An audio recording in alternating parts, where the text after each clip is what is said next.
Warning, the following program may contain strong violence, infrequent language, some sexuality, and other material that may make you or young audience members uncomfortable. No, seriously, the anime at hand here is some of the most graphic and disturbing images I've actually seen in a while. And if you are weak of stomach, I highly suggest you stop watching this video. Don't believe me? Here's a preview of audio-only footage from the anime, and be warned that it is still incredibly tense. Here we go.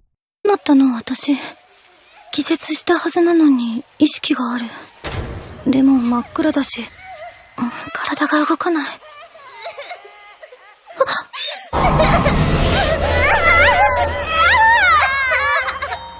ここは見たことない部屋だわ。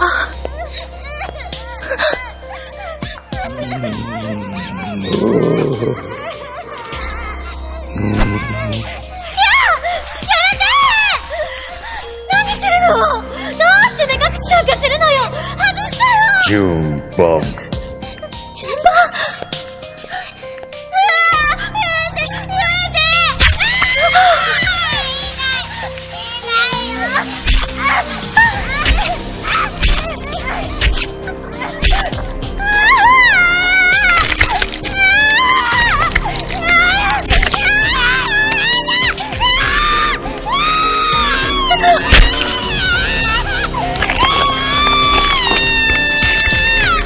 Okay, now that I have your attention and you have probably scared most of you off, I am going to state that this is not going to be a traditional review from me. Why? Because talking about the anime OVA adaptation of Corpse Party Blood Covered is going to be impossible without spoiling both versions. Really, as a fan of the series, I cannot think of a simple way of talking about the series without going into specifics, and given that I couldn't resist doing it in my Blood Drive review, I figured I might as well give you guys a heads up as well as a brief summary of my thoughts before going into specifics. So here's the summary.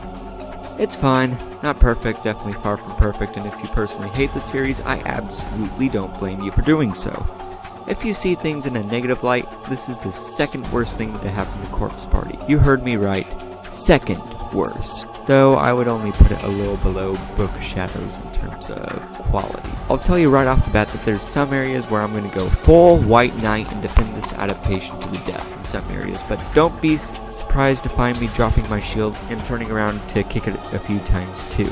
I don't hate it, but I don't particularly love it either, and if this was your first foray into the series, I implore you to give the original game or the remakes a shot, because they are far better in every single way. So I give Corpse Party Tortured Souls a rather meh 56% and give the recommendation to stream it before buying. I'll get into the available options later in the review, but I just wanted to get this out of the way before going any farther into the video. Play the game before watching it, and if you feel compelled to give this adaptation a shot, do so before watching the rest of the review. I am curious to see if your opinions seem to match up with mine, or if you seem to echo the majority who hate this work. But from here on out, there's spoilers ahead. After the opening plays, I am going into full speed right into it, so you have been warned. See you soon.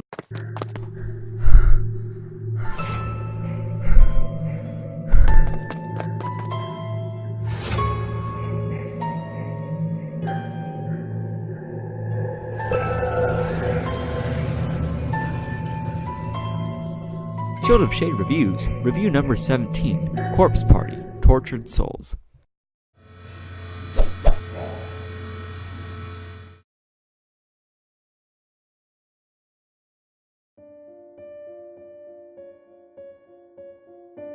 Okay, so here's the scene. You, the viewer, have just come off playing Corpse Party Blood Covered for the very first time, and since you finished it, you are excited to find out that there was a short OVA of the series out right now.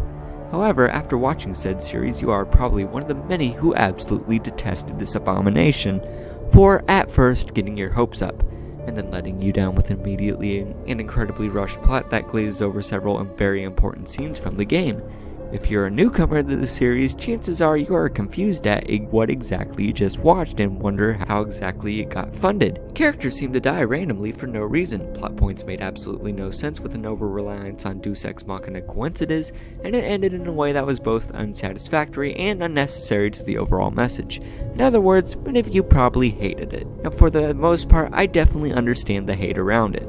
4 episodes just wasn't enough to cover the entirety of the story.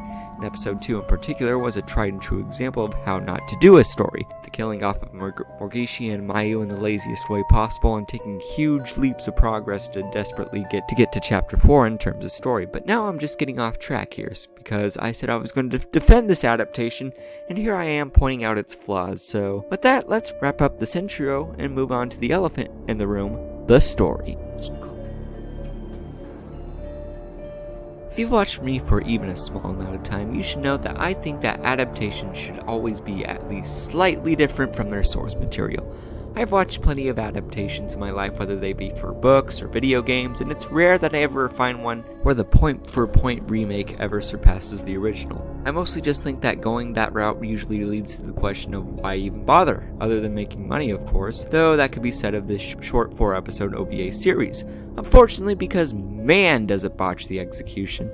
Corpse Party Tortured Souls is an incredibly mixed bag when it comes to retelling the game's story, and all it boils down to is that you can't possibly fit a roughly 20-hour game into a 2-hour OVA series, no matter how big your budget is. But it's not all bad, because frankly, episodes 1, 3, and 4 were all pretty decent retellings of the events in the game, albeit with some corners cut. Episode 1 in particular stands out as a great blueprint of retelling the story that has good pacing and leaves in everything you need to know. The Sachiko Ever After ritual is pretty much point from the game, and Naomi and Seiko's chapter has almost everything except for the exposition presented by the ghost who died in the school. It was actually a really good episode, and whenever I first watched it, I was really surprised to think that this adaptation got this much hate from everyone. But unfortunately, the quality quickly falters in episode 2 with an incredibly rushed pace that blitzes through chapters 2, 3, and 4 and takes no heed to answer any of the questions presented. Themes, motivations, and even consistency get tossed to the wind.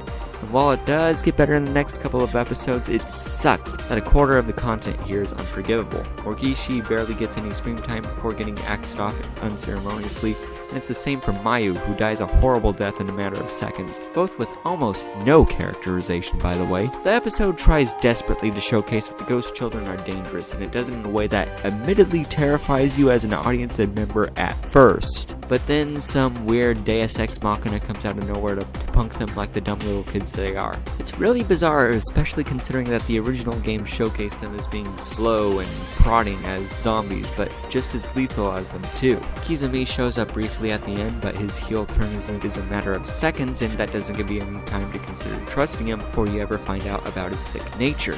However, that's kind of where my complaints end, because despite the writing still being a bit messy, I really didn't have a problem with anything else. I think it was clear from episode 2 onwards the writers knew this wasn't going to be the definitive version of Corpse Party, so they decided to throw in some twists here and there. I think making Kizumi the atomical model was a brilliant move and gave a little detail that I never saw in the games before. While Yuka and Yoshiki dying is a bit of a bummer, they both seem to convey the series' core message of hatred, no matter how justified, can often turn you into a monster, though I do agree that their deaths could have been a little less brutal. And yes, that ending kinda sucks, but as a last-minute twist, I love it, especially as a characterization factor for Satoshi, who is always the dullest character in the series. Look, if it sounds like I'm wish-washing back and forth, well, I am. I do see the problems in how the hatred just seems to spring forth for this OVA from so many people. Really, I just liked it and I appreciate it for what it was despite the glaring flaws presented here. So, does that make me a biased fanboy? Maybe, but considering the other opinions I have for this series, I think I'm just going to give credit where credit is due. So with that, maybe we should talk about the owner of this eyeball and how it got here, shall we?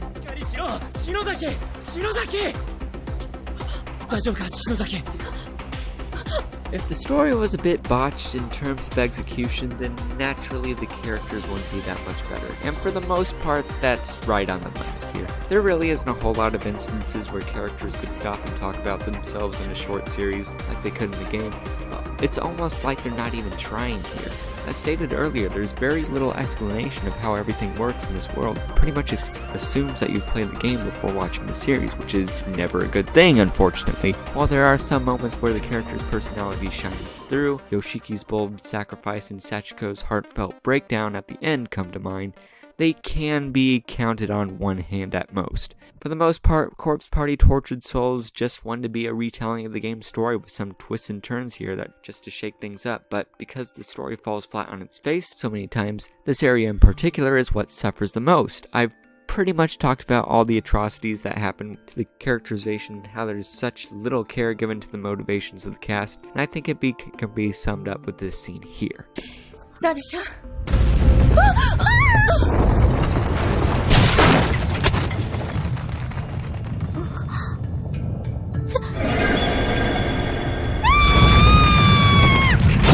Yeah, that's about all I got. Well, without repeating myself over and over again, so this is not the way to do it.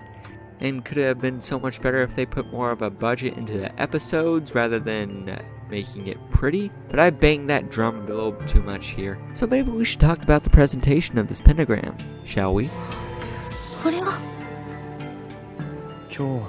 If there's one aspect that saves this adaptation from being a complete disaster, it has to be Studio Asreed's version of Heavenly Host Elementary, because by God they nailed it.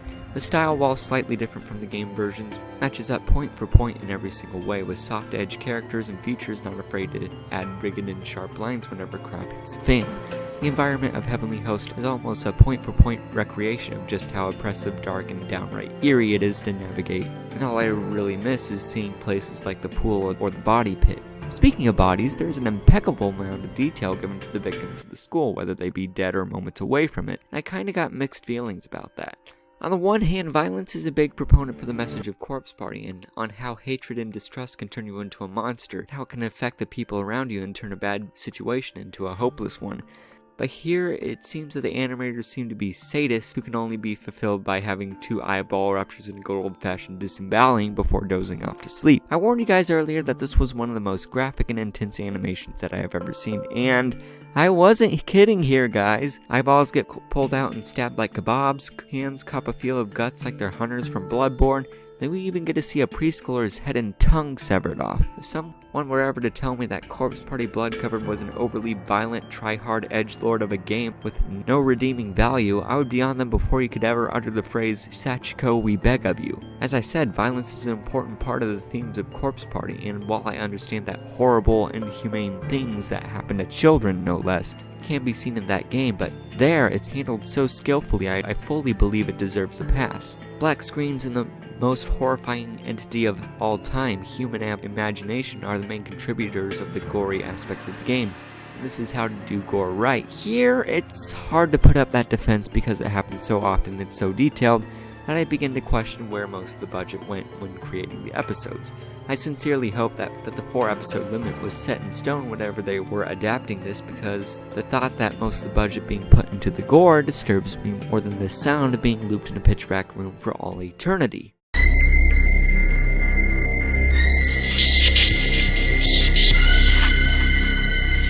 Seriously though, I think the anime looks great, but whoever was in charge of framing the shots did an excellent job as well. But the amount of time given to Mayu's face painfully scraping against the wall does make me worry about priorities during development. Anyway, that's enough tongues we got there, so let's go into the music room and visit that one psycho, shall we?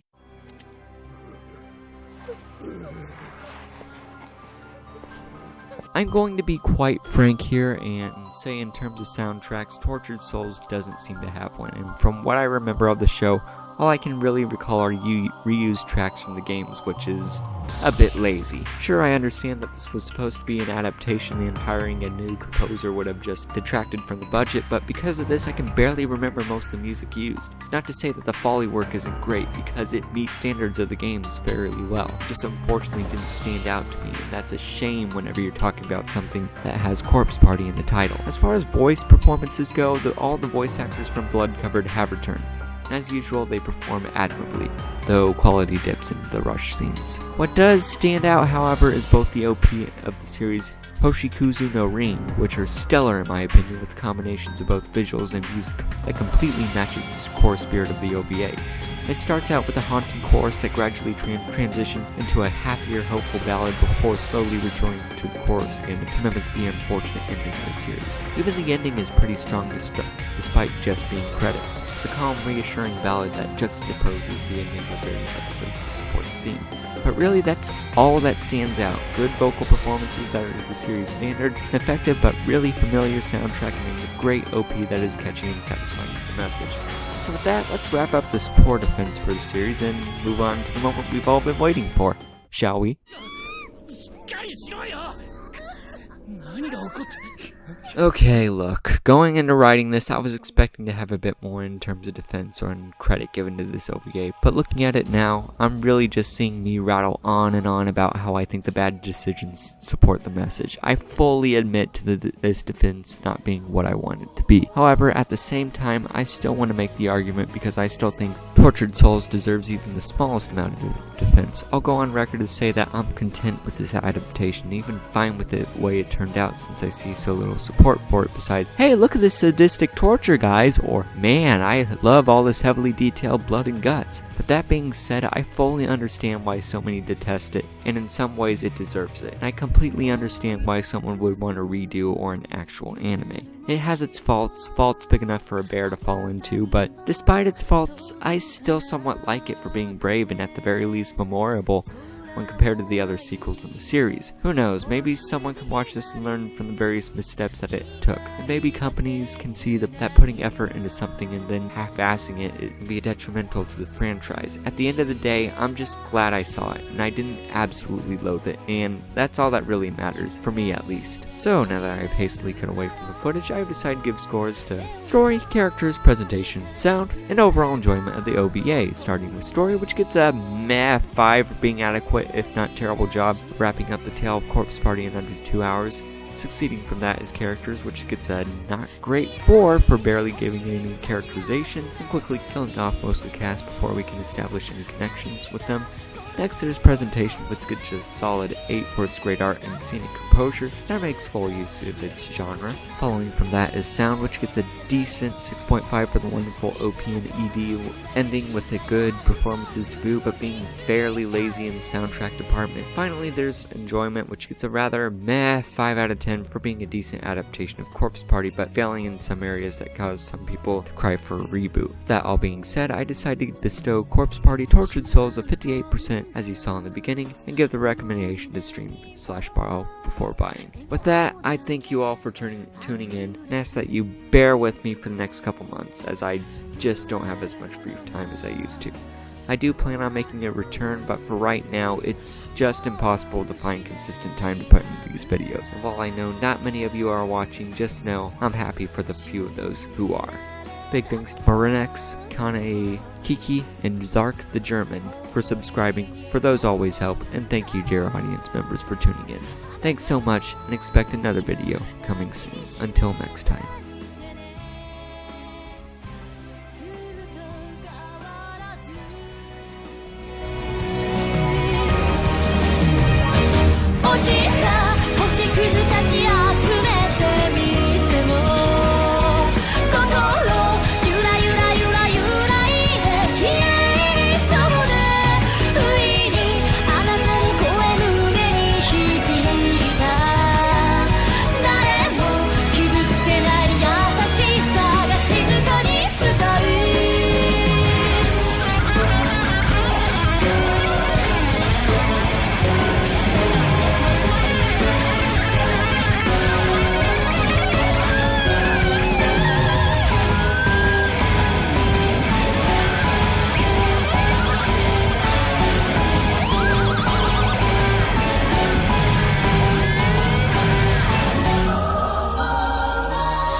星屑立ち集めてみても涙ポロポロポロこぼれて消え